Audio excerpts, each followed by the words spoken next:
B the person you needed when you were struggling. நம்ம கஷ்டப்படும் போது நமக்கு தேவைப்பட்ட நபரா இப்போ நம்ம இருக்கணும்னு சொல்லுவாங்க. Before getting in to it this with me SK.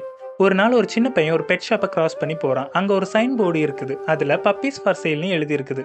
அதை பார்த்துட்டு அந்த சின்ன பையன் ரொம்ப எக்ஸைட்டடாக அந்த பெட் ஷாப் ஓனர் கிட்ட கேன் ஐ கெட் அ பப்பின்னு கேட்குறான்.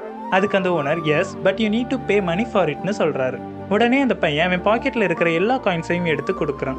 அது கம்மின்னு தெரிஞ்சும் அந்த பெட் ஷாப் ஓனர் அந்த பையனுக்காக அந்த மணியை ஹாப்பியாக ஏற்றுக்கிட்டு உனக்கு எந்த பப்பி வேணும்னு போய் பாருன்னு சொல்கிறாரு.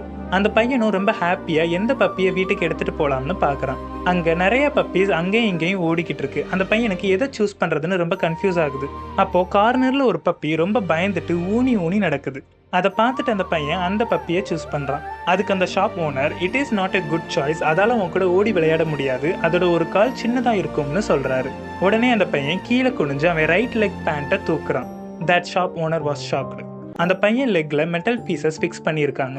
அப்போ அந்த பையன் என்னாலேயும் ஓடி விளையாட முடியாது, this puppy needs someone who can understand its பெயின்னு சொல்லிட்டு அதையே எடுத்துகிட்டு போயிடுறான்.